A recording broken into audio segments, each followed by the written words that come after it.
1983 in film by the Cinema Snob is here, people, and it's near 4.5 hours long.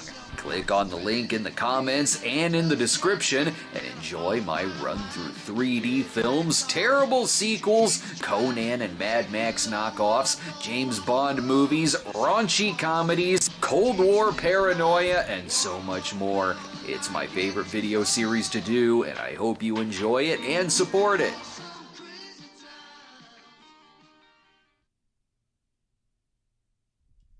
Alright, and I'm here, people. Oh, excuse me, watch out, house. It's not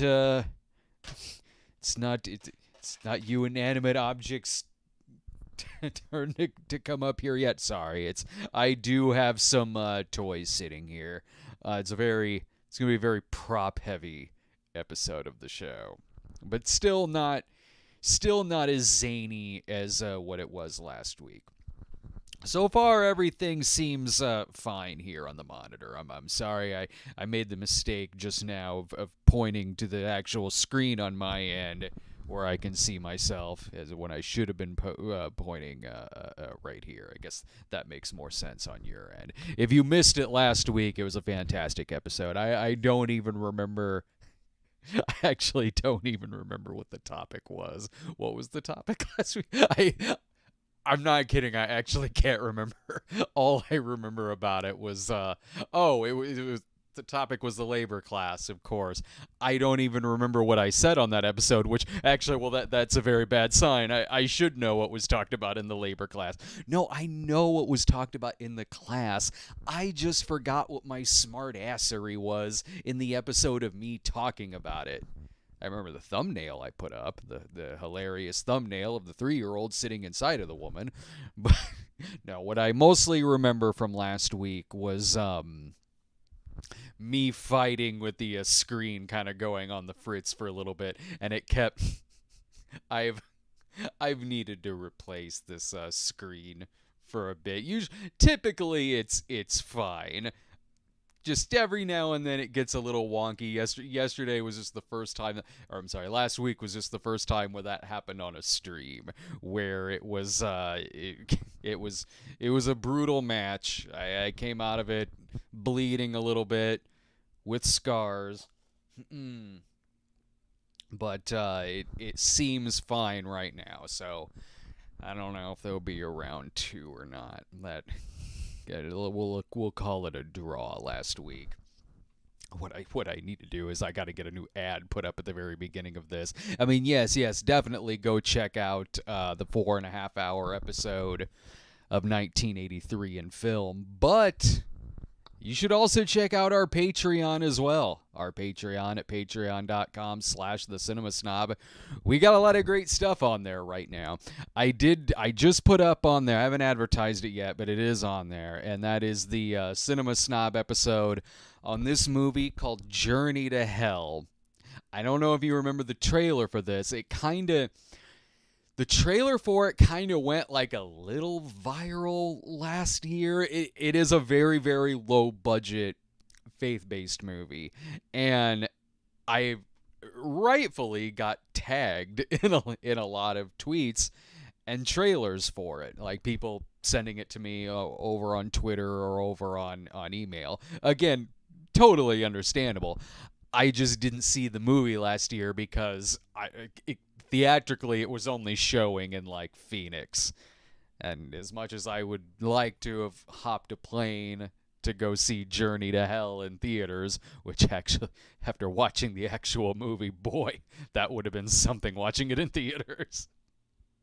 But since then, the movie is available. It's on the production company or the director has like a YouTube channel, so you can see the movie. Basically, what it is, it's essentially like a modern day Estes Perkle type movie, like The Burning Hell, the other one Ron Ormond did, The Grim Reaper, where it's all about a character who is an asshole, then they die, and they're walking through the fiery pits of hell. Only in this, with the Estes Perkle movies, you had that like cool like 70s exploitation movie snuff film grain to it that kind of like really did make it look like hell a little bit. It was very, very effective. I made sure to get my act together after that. But Journey to Hell doesn't quite have that grittiness to it. Lots of green screen fire and green screened everything else. This movie has scenes of characters just sitting there in church, and there is a lot of green screen in it. It is the most unnecessary green screen I've seen in a movie since that fourth Jeepers Creepers movie that came out last year. It looks like it has the production quality of like a modern porn parody of an Estes Perkle movie. In other words, there was a lot of material to get out of that film. It is like a half-hour Cinema Snob episode. And it's over on Patreon right now. And there was a lot to work with in my stomach, too, because also over on Patreon, I did edit together the Brad Tries the State Fair. Me and Dave, we did do I made it a day trip last week, went down, got some fair food, some cinnamon chicken, a big block of fried Swiss, flamin' hot Cheeto burger, and some other things that you'll have to check out. That's Brad Tries the State Fair 2023. It'd been a few years, but many of the stands were still there. Well, there is one. This was an ongoing joke in like most of the Brad Tries the State Fair videos we did, where there was a stand that had, I don't know if we've ever actually tried this thing. Maybe we did. I kind of forget what we have tried and what we haven't. I mean, some things I remember. I remember the turkey testicles and the hot beef sundae and things like that. Then there's other stuff where it's like, did we try that? There's a stand that's always there, and it was like pickle wrapped spear or something like that. I don't remember if we've actually had the product, but it was an ongoing joke for a lot of years that they misspelled wrapped with one P. That made it look like there was some horrible shenanigans going on in that stand with the pickles. I'll take the pickle wrapped spear. Oh, God. It's at least fried, is it? Anyway, I didn't get film of this, but in the few years since we've been to the state fair, it took them long enough, but they finally fixed that word. Pickle wrapped spear. Oh, well, I've been avoiding this all these years. I still won't have it. I'm really not much of a pickle person, but hey, good to know you fixed the sign. What else do I have to promote? That's patreon.com/thecinemasnob. And I've got a convention coming up this weekend. If you just so happen to be around the Davenport, Iowa area, you can see me all weekend long over at Planet FunkCon. I'll be participating in a panel that's going on during this event. I'll be there all 3 days. I'll have plenty of copies of the DVDs, of course. I'll have Jesus Bro, I'll have the Snob movies, I'll have the uncut episodes, stuff like that. Also, not only will I have my book, but it is the Bruce edition of the book. It is like my final batch of the Bruce edition. I'll have plenty of copies of these. Sure, you can order the book online and get my shit-eating grin right there on the back, the shot that I use for like everything. I just change the background sometimes. I've used this as my publicity shot for like 6 or 7 years or something like that. I've still got a shit-eating grin. I've still got glasses. I'm still bald. I don't need to change this, but yeah, you'll get that on there. You'll get this on there, but if you come to the convention, you can get the Bruce edition. You can see this grin in person. Yeah, I got lots of copies of those. I'll be taking those over to the convention with me this weekend. Again, that's August 25th through the 27th, Planet FunkCon over in Davenport. You can get your tickets over at planetfunkcon.com. But if you'd rather stay home with the Cinema Snob, there's some newer and older material there. We had a few double feature episodes the past few weeks. There was what I put up there. Oh, Skullduggery and Sledgehammer. That was a funny one to do. Speaking of a lot of material to work with, the Skullduggery portion of that was like half an hour long. But no, anyway. So you got those. You got Deadly Force, a double feature with the big score. And I am also going through and finally fixing so many of the copyrighted videos. I've needed to go through there for a long time and do the disputes, the appeals, all of those. So I'm finally going through and doing that. Usually they're very, very good at alerting me, like right away whenever something is hit.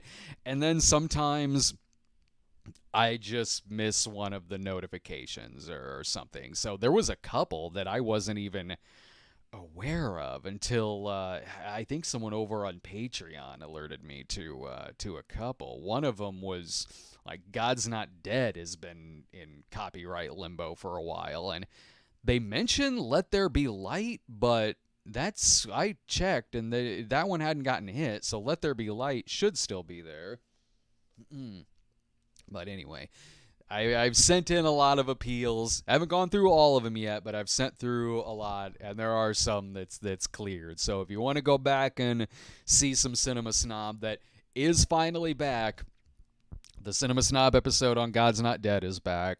Elm Street 4, Elm Street 5, The Stepfather, those are all back, and a lot of the current movie reviews, there were a lot of those that had to get disputes sent in as well, and some of those got cleared pretty quick. So I don't know if you're curious about my thoughts of I got them written down here. Smile, that review's back. Babylon, League of Super Pets, Black Adam, Scream 5, Barbenheimer, Tenet, Don't Worry Darling. I wrote Tenet in there twice. I don't know why. Believe me, I only saw that once. Licorice Pizza, The Card Counter. There's a bunch that are back.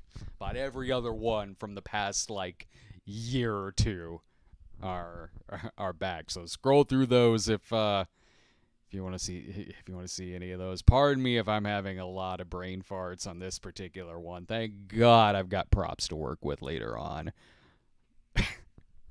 I had my workout today, man. I went for my walk outside. It has been hot here. I'm glad it wasn't during the fair last week. Usually that is what happens. Like the hottest week of the year during the state fair, and we're there recording and sweating our asses off. That didn't happen. It was good weather when we were there last time, but the hottest week of the year is this week. So, I go out on my walk, and I want to sweat up a storm by the time I get back, so I'm wearing a knit hat and hoodie, looking like a crazy person going on my walk, just drenched, dripping in sweat and everything. So that certainly exhausted me a little bit, but also there was, I don't know if you remember when I talked about this quite a while ago. It was when I started doing these streams. This is one of the earliest times I think that I talked about this, where every day during the summer there is that group of, I'm not sure what the organization is, but they stand on the corner on our block. Like they stand on the corner, and they're like this, I think, like environmental charity organization or something, which, fine. Like there's a lot of like charity organization stuff out there. That's fine.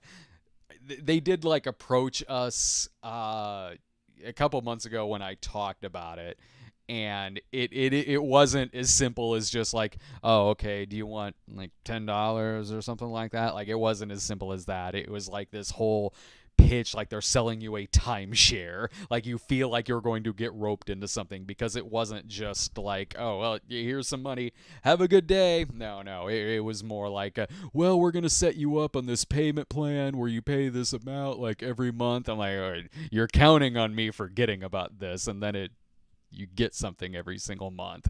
So whenever I do go on my walk, I usually hit the store on the way back, and then there on the side of the street that I'm walking. Typically, I have to go into action movie mode. I see them over there. I'm like, oh, right. And then I just do, like, a live action version of Frogger going across the street. I know I might be hit by a car, but I really don't want to get roped into an awkward conversation. And so they typically they stay on the corner, but it did get a little scary where one time I saw one like in the middle of the block where it's like it was like the Terminator where when he's describing it in the first one, he says, yeah, the first ones, they had rubber skin. It was very easy to spot. Now we have to wait for them to make the first move. It was like that when the guy was in the middle of the block, but yeah, luckily they went back to the corner, so they're back to their rubber skin, and they're very easy to spot now. And then when I talked about this before, someone in the chat mentioned, like, yeah, usually I just pretend to be talking on my phone whenever I see him, and I'm sitting there feeling like an idiot going, why didn't I think about that? I thought of jump in the middle of traffic before I did, oh, I could just put the phone up to my face and pretend to be talking. But that's not, as today proved, that's not always a guarantee. I'm walking there towards the corner, put the phone up to my head, and walking to the corner and everything, and the girl is there, and she sees me. She I'm not looking at her, like I'm looking towards like the crosswalk that I'm about to cross, and she starts yelling to me, "Hey, sir, sir, sir!" And I turned, and she's like, come here," and I think my reaction was pointing towards the phone. I don't know why I'm acting annoyed, because she's rightfully calling me on my bullshit. She didn't believe I was. That was the end of the conversation. It wasn't like she was like, "I know you're fooling." She didn't say anything like that. She just goes, "Oh, okay," and then I crossed the street. But I was like, I had the voice of Dr. Phil. Yeah, that's it. I had the voice of Uncle Phil in my head going, "You didn't believe." Like, yeah, I should have been a lot more committed to the fake phone call. I should have been pretending to have a conversation. But I could have been on hold, And next time I will. I'll be like, if I go up, I'll be pretending to talk like, "You get me those files by 8 a.m., Johnson. Do you know what this will be doing to our business when the transfers aren't going through?" Yeah, because I'm dressed like I'm making a business phone call. I'll use like a big brick 80s phone and see if she believes it when that happens. Did I just go through a time portal? So, yeah, that was actually yeah, I was sweating from it being 200 degrees, but also sweating when, well, I'm just resigned to the fact that I'll have to dodge cars every time I want to go on a walk. Every time I want to go on a walk and avoid awkward conversation from the charitable organization outside. So, anyway, the consignment store, as it says in the title of this. Now, what also happened, it was probably, no, it had to have been longer than a couple months. Laura and I went to the consignment store. That is where they have, do they do it like maybe once a month, once every other month or something like that, where they have amazing top-of-the-line strollers, changing tables, cribs, I mean, everything, you name it. And it's all at a discounted price. And so are the delicious cookies and popcorn and soda that they have there. That's typically what I take home with me. I did get the movie theater popcorn. It was a bag called movie theater popcorn. I did bring that home with me this time, in which it was a majority of it was salt. I guess they got the salt part down from recreating the movie theater popcorn, but still, got it on a discount and everything. And you could get stuff at really great, like 5-star, new, off-the-shelf, like, quality there. Or it could be the other side of that, and you're looking at this high chair that's marked at, like, $2 that looks like something like Baby Oops-a-Daisy would have been sitting in Demonic Toys. So, I mean, yeah, I probably should have bought the $2 serial killer chair in case well, not in case, when I do demonic toys at some point in the future. I don't know when, but demonic toys, it's got to be done. It is in the Tox box for whenever I do the poll episodes. When even a place like that's got a discounted DVD section, there wasn't demonic toys. Toy Story was probably in there, not demonic toys, though. It's like, yeah, sure, honey. We'll get the stroller and all that stuff. But what about this $2 DVD of the Rene Russo 90s gorilla movie called Buddy? Where else are you going to see a DVD of Buddy anywhere? Well, maybe in the $5 Walmart DVD bin. I'm assuming they still have those. No kidding. That DVD did stick out to me at the consignment store. Like all of these like great baby products, clothes and everything. And a DVD of Buddy. That is going to be some child's first movie. Like, does it come with a bigger discount if I also buy it with Dunstan checks in? Like if it was 20 years ago and it was a discounted VHS section, like it totally would have been going bananas. Or Die Laughing, the Robbie Benson monkey movie. I joke, but if the consignment store we went to the other day had the Robbie Benson movie Die Laughing at it on VHS, yeah, I'm buying that. It'd be about a quarter. I'm sure I got some change on me. And a majority of the time, I mean, yeah, we were mostly buying like clothes and toys on this particular trip, but a lot of it is like it's a very like it's big. The place is big, but the aisles are pretty narrow, and you know, it goes without saying it's a majority pregnant women there. So I'm just kind of like maneuvering in these like narrow aisles, like past carts and like couples like pushing the carts and everything. It is like it is kind of like Pee Wee Herman trying to leave the biker bar in Pee Wee's Big Adventure, where you're just like, excuse me, excuse me, excuse me. Like, it was like, that was pretty much all of my dialogue the entire time. And keeping an eye out for toys that I grew up with. Like, and I've got some, I know you want to see some of these. Some of these might bring back, if you're around my age, well, even if you're a lot younger than me, I imagine some of these you probably still grew up with. I mean, I am still finding these in stores, so I guess they didn't completely get discontinued and everything. But I remember we're gonna go on like a trip down memory lane for some of this cool stuff that yes, I got for my son Jack, just after I've played with it for a little bit. It's my turn right now. I got a month before the child is due. I can figure this out. We all remember this one right here. Remember that? Remember this? It is baby's first perfection. It's just like perfection, you guys. Just like it. Only it doesn't lead to very high blood pressure. No one will be using this in and the real trick is if you're strong enough to pull it apart to get the shapes out. Other than that, though, there's, very little sweating that goes on this. It's not like you're walking outside in the sun dodging charity workers. No, it's just simply, I guess this goes in the star one. Done. I can do it. I got a whole month to figure out the rest. So, oh yeah, we had to make sure to get that one.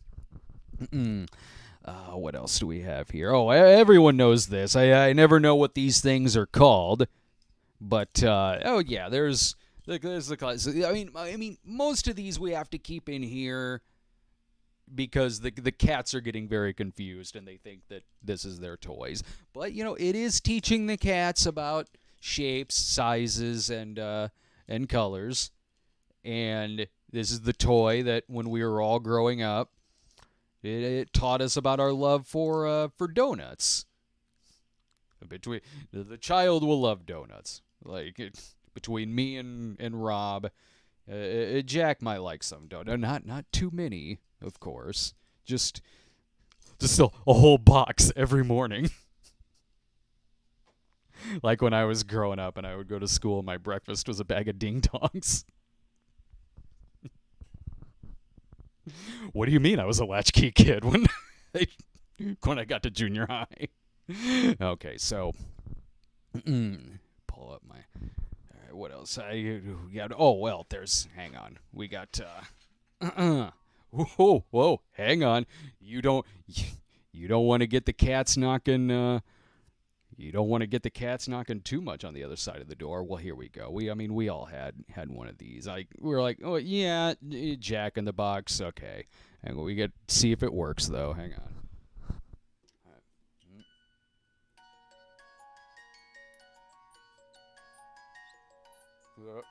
I think I know where it's going. Whoa.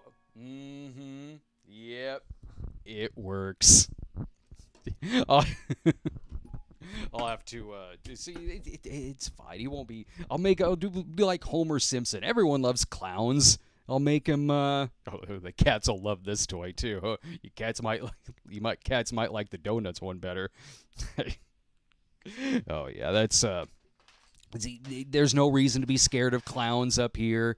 Yes, Gacy didn't live that far from here, but we took care of the Gacy problem decades ago. It's all right to be playing with scary clowns, and I don't think we all had one of these too.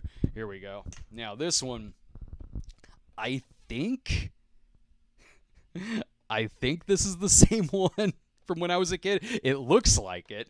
It's like, I'm pretty sure it's the same pictures. I'm positive it's the same color. The one I had when I was a kid, the farmer was a little faded out on the one that I had when I was younger, but I'm pretty sure this is one of the same ones. Let me hang on. Let's test it out. Let's go to cat first, since we've already got enough toys right here that are certainly confusing the cats a little bit. So let's go to cat and see what it says.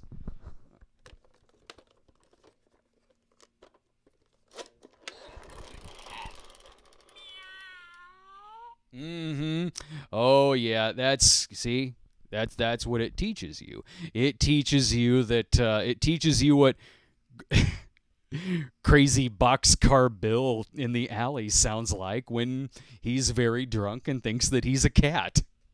Here's what this toy is. This toy is a couple of bastards who were high as shit, got a tape recorder, and did stuff like this. Hang on. Yeah, let's go to the horse.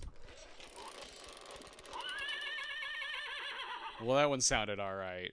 They do an okay horse impression. Like, maybe the dog sounds more like a drunk man. No, I think that is just the actual people who recorded its dog. Oh yeah, there we go. See, it's a couple of old bastards on there going, "Dude, I got a great idea for a kid's toy. Hey, quiet down your barking, Fido. Quiet. Actually, do that again. Bark more so in the tape recorder. Hey, Frank, do your cat impression. Excellent." So anyway, he's going to learn what impressions of animals sound like.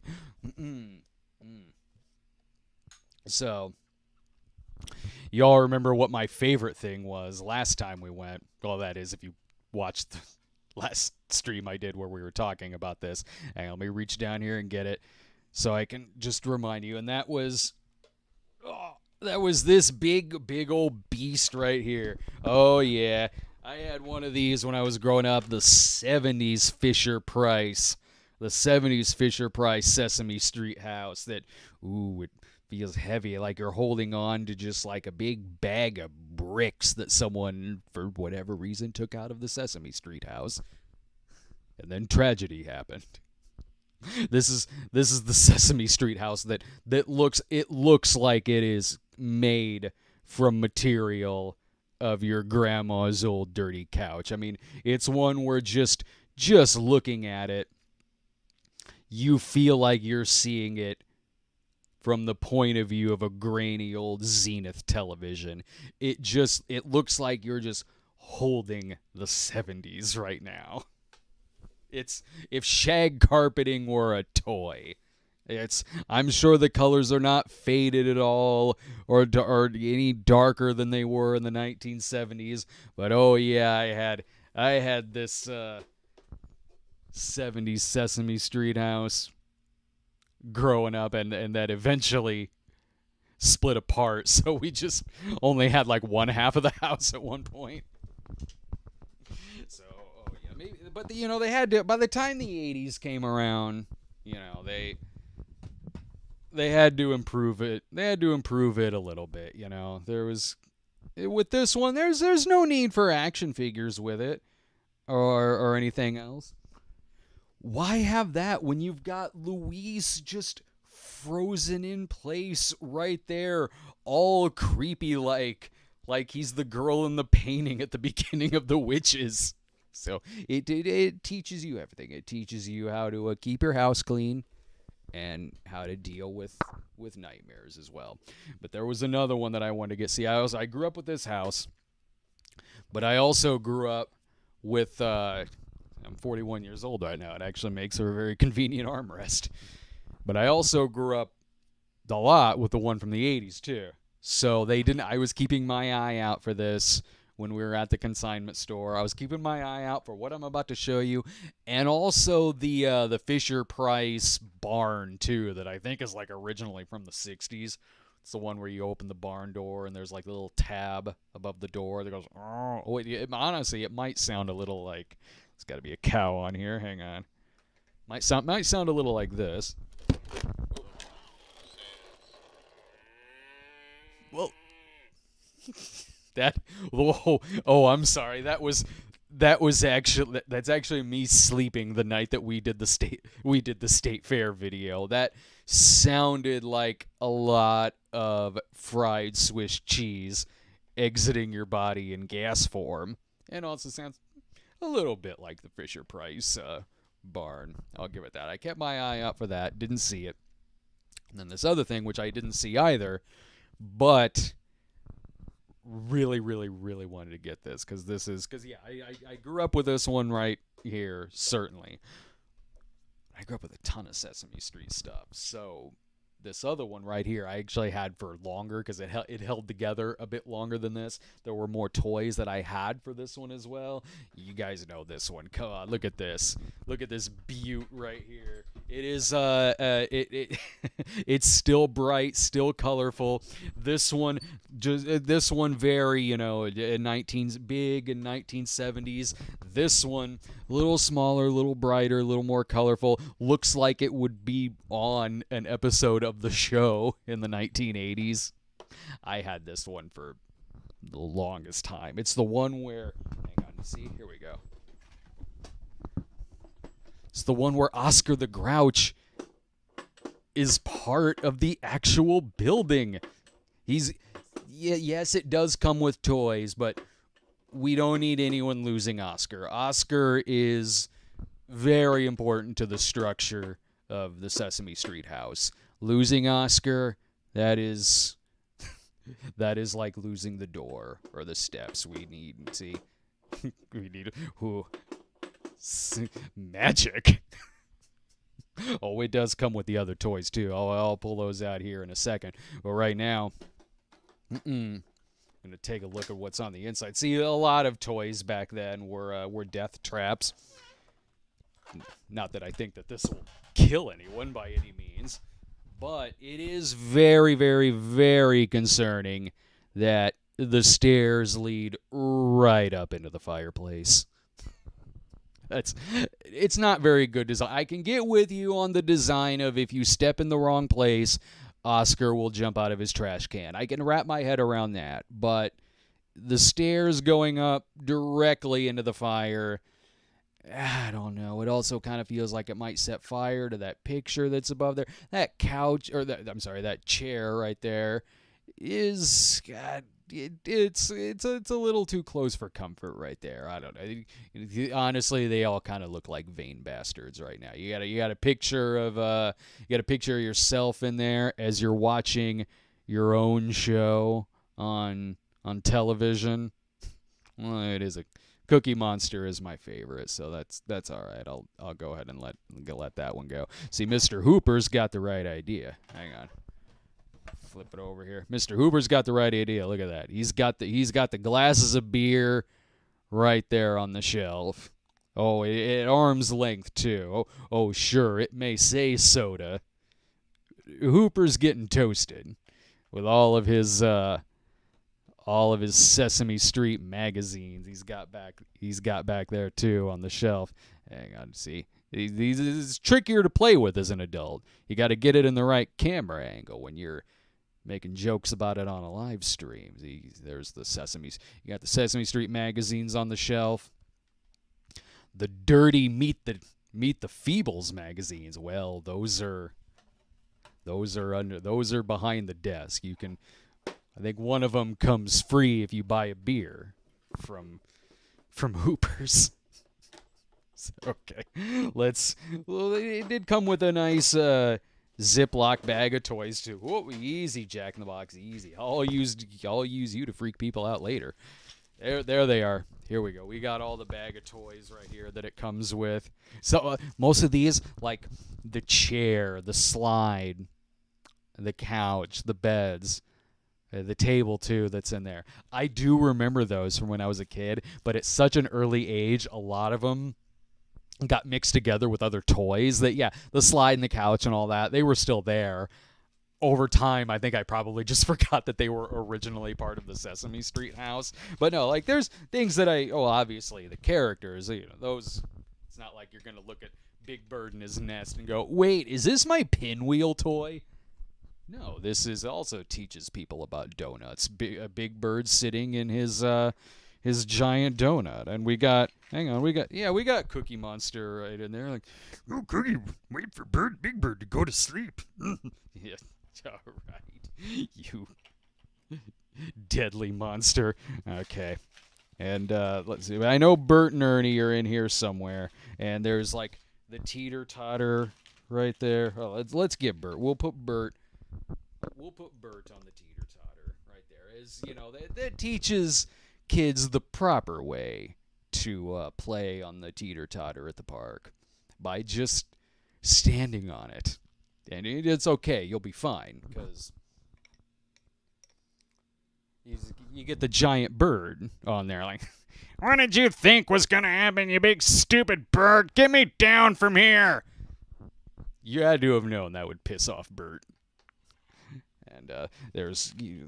He'll be fine. We put him up in front of the TV, which will always be playing Cookie Monster. Put him up in front of the TV, you get him and Ernie in there.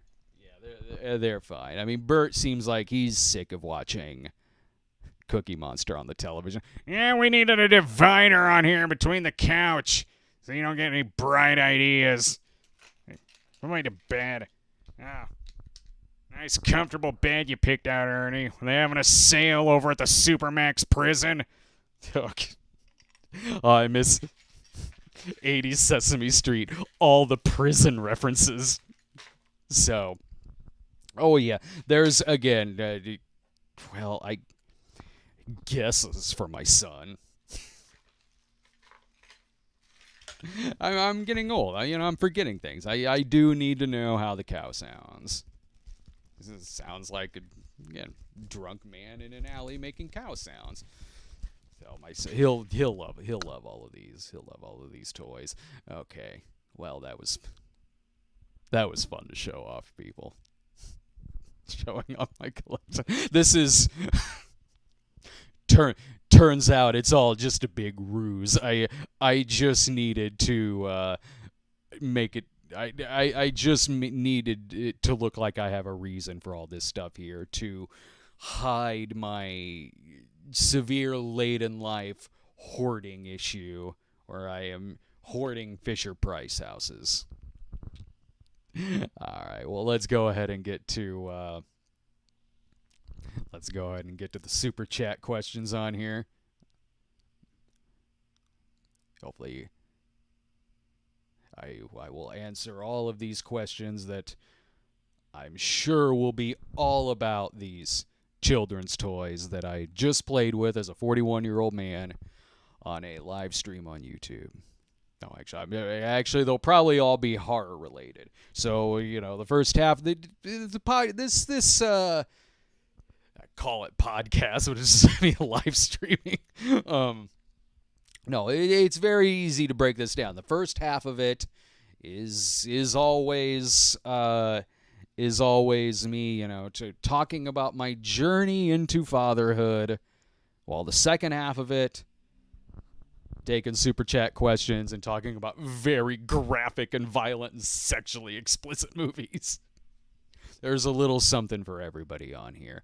Okay, let's go ahead and get to your super chat questions. Looks like we got a good amount in here.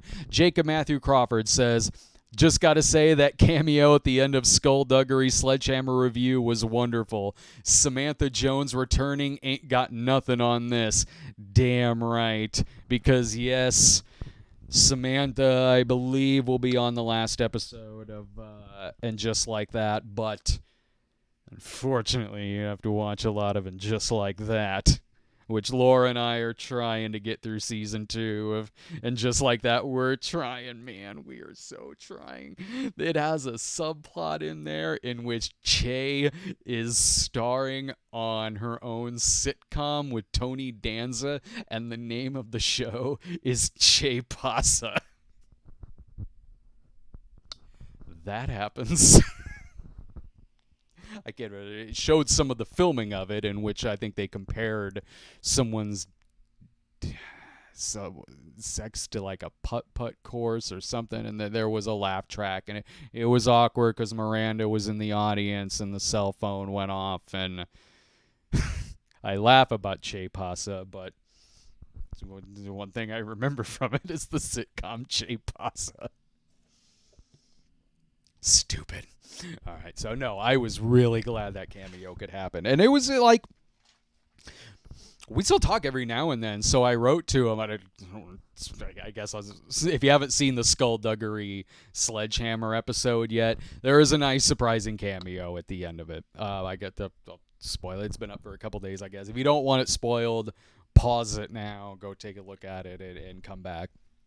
But anyway, yeah, it was 2011, I think, and Spoonie had reviewed Skullduggery. So with him having reviewed it a while back and me just reviewing it last week, I wanted to reach out. I reached out to him. I just shot him a message and said, hey, I got this idea for a cameo at the end of the episode if you're interested. And no, he wrote back like really quick. Really quick, and it was like, oh, dude, hell yeah, I'd love to. So yeah, but in pretty good time, I got that cameo back. So I was crossing my fingers. That we could make it work and get it edited, put up together in time and all that. And even if I had to wait, I'd have had no problem working around his schedule so he could have a line there at the end of Skullduggery. That was cool. And honestly, I just really liked watching Skullduggery. Skullduggery was like watching like a horror comedy version of like Satanic Panic from back in the day, like something like the Trick or Treat movie with Skippy from Family Ties and Ozzy Osbourne and Gene Simmons, like that, but in the Screwballs universe, to the point to where a lot of Screwballs cast members were in it. I had a good time watching that movie, man. I did. So I hope a lot of people like that nice little surprise and nod towards his Skullduggery episode at the end of it. Eclectic Ennui goes, when is the In a Valley of Violence review going to be publicly released? Oh, yeah, that was a midnight screenings we did. Some midnight screenings are just on Patreon. That's one of them. Unless I re-edited it, or not re-edit, but unless I like maybe attach it to another review and release that, then I would do that. But as its own, it's just over on Patreon. I wanted some exclusive Patreon content, so that kind of fit the bill on that. It was me and Jared reviewing the Ty West movie In a Valley of Violence. Danny McGraw goes, "Hey Brad, when your 60s and films videos catch up with the 80s ones, will you do the 50s, or are those trailers hard to find?" I don't know how hard to find they'd be. I mean, we're talking a long time. I by the time, because when I finished the 60s, then this earlier when I was talking about Patreon, I did shoot the first part of 1962 in film earlier, so I'm going to be editing that tomorrow, and the first part of that should be over on Patreon tomorrow afternoon sometime. I don't know when the release date will be for the full 1962 in film, but at least the first part of it should be going up tomorrow over on Patreon. When Fat Kills Fat 80, favorite non Pee Wee Herman Paul Rubens role, mine's Mystery Men. He says this is Mystery Men. Yeah, that one's up there. Even it's probably the one I've seen the most, but the waiter and the Blues Brothers, even though it's a really quick cameo, but it's of his non-Pee-wee movies, it's the movie I've seen the most. He's very good in Blow. He's very good in Mystery Men. This movie's not great, but he's fantastic in Buffy the Vampire Slayer. It might be that he's having the time of his life in that film, and like kind of and going against type at the time. No, I did like him a lot in that. Campbellzilla. Of all the Amityville horror movies that have been made, which would you say is the best? For me, he says Amityville 2 is his favorite.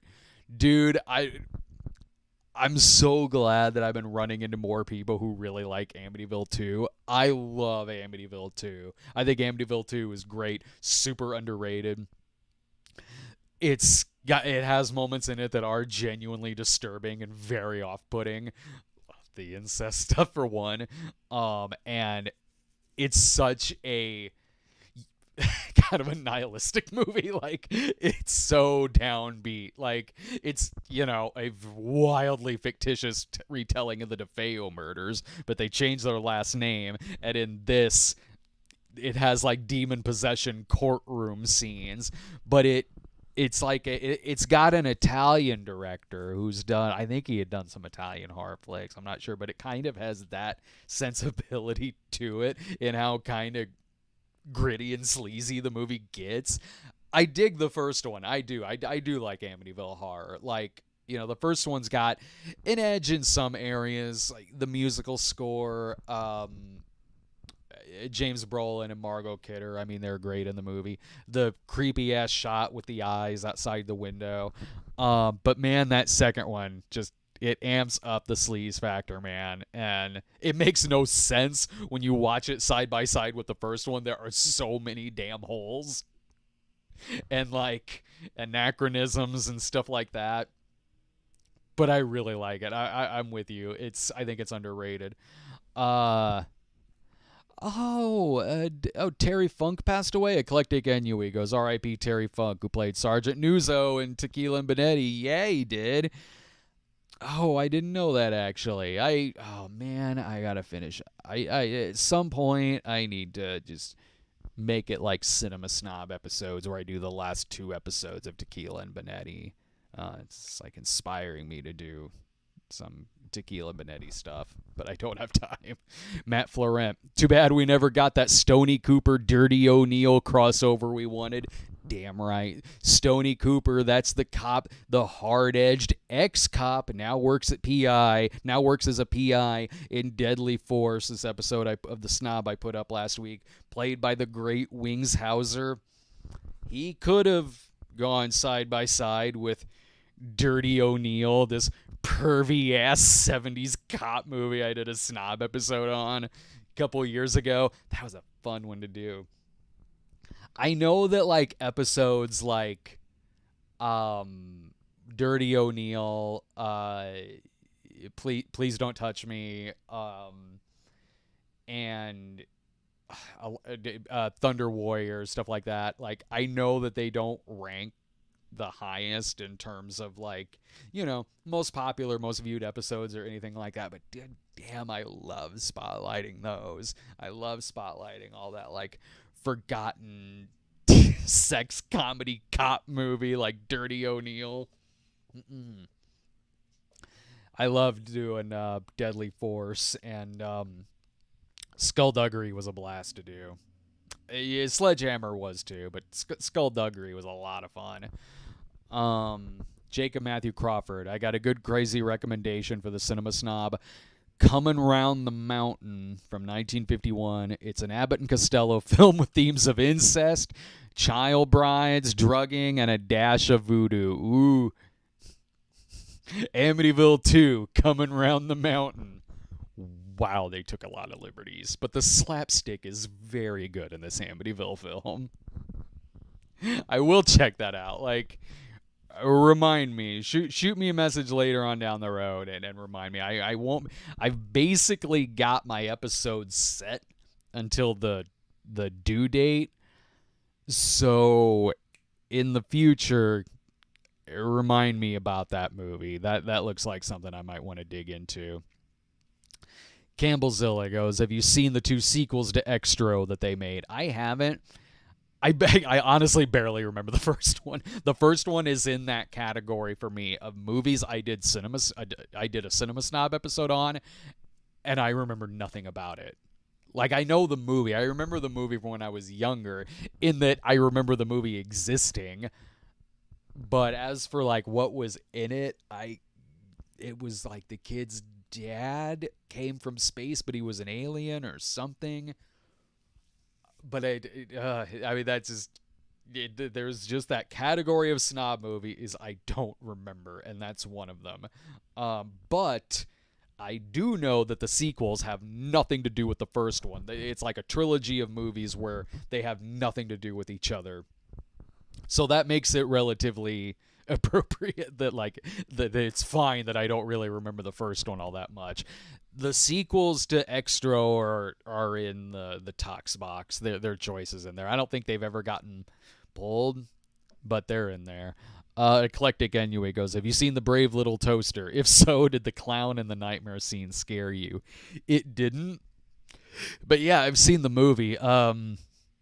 That's one of Laura's favorites. Laura really grew up with that film. I didn't grow up with it. I wasn't aware of it until I was a bit older. So I saw it at a way older age, and I dig it. I really dig the movie a lot. But I was well past anything from it scaring me. And I doubt that would have scared me that much as a kid anyway. Even if I did see that as a kid, I doubt it would have really. So like, I would have been like, if I was fine with this and Bart's clown bed, I would have been fine with that film. Campbellzilla, since you're out of official Friday the 13th movies to review, any chance you would review episodes of the Friday the 13th series? Maybe. I haven't really thought about it. Yeah. Possibly. I know that there's a Friday the 13th coming up in October, but the due date's October 1st. So October is, I'm putting together a lot of compilation episodes. So there'll be a lot of compilations that are released in October. Like I don't see myself having any time at all in October to do a Friday the 13th themed episode, or I don't even know. Odds are Halloween ends. We'll have to wait until next year. But there will be a lot of compilations that I'm going to put out in October. I'll put together all of like the Estes Perkle movies, Left Behind, maybe the 365 Days movies. The Friday the 13th compilation is going through a lot of copyright right now. And what are some? Oh, Thunder Warrior. Like maybe I'll put Thunder Warrior together.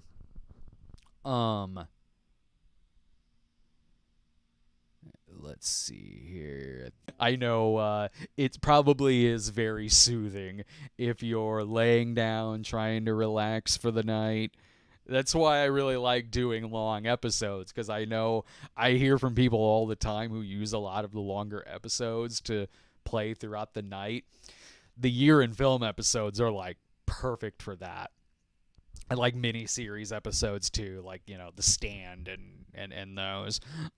So no, I hope that you get some. You're in like a cool groove at work. You get some work done with me rambling about toys, making very modern day perfection jokes, talking about Sesame Street houses, making Cookie Monster references, like sitting here going, everyone remembers the time they went to the museum and Cookie Monster was about to eat the pictures, but then he saw the sign that said, don't eat the pictures, which implies that this has happened before, that Cookie Monster goes in there and sings about, he does sing about not eating the pictures. Oscar the Grouch had a song in Don't Eat the Pictures in which he found the section of the museum that was all broken items. So he has this love ballad about broken items in there. It's a long story. Big Bird and Snuffleupagus get trapped in there in the middle of the night. They happen upon an Egyptian godchild who is trying to get back up into the stars, but he's got to meet with the gatekeeper first, who will then allow the godchild and his pet cat to then maybe be stars and go up into the sky. I did not make up a single thing of what I just said. Y'all remember Don't Eat the Pictures, right? The Sesame Street Metropolitan Museum special. I should do an episode on that. Tell me y'all out there remember that. Remember Don't Eat the Pictures. When the rest of, like Maria and Gordon and all of them and the kids, Bob and all the other puppets, they also stay in the museum at night too, because Big Bird wandered off. They're in there after hours, and then Paul Dooley is the security guard who keeps hearing shit. Like he's kind of the G.W. Bailey character from Mannequin. He hears some shit going on. There might be some people who are staying in here at night. You can't be that good of a security guard if you're missing all of these monsters and kids and adults all walking around that you left behind there at night. And then at the end, Big Bird comes back out. Maria, David, and all them, they're all tired. And Maria straight up just like hits him across the chest. And he's like, where were you? Big Bird's like, oh, you guys waited here for me? Why is that? Because we love you. Where were you? You damn bird, I'm gonna punch the shit out of you. I'm sure it's on YouTube. Don't eat the pictures. All right. Anyway, I think that's all I got for super chat questions right now. All right, we're gonna go ahead and get on out of here, people. Thank you so much for watching. I'm just triple checking I got all the super chat questions.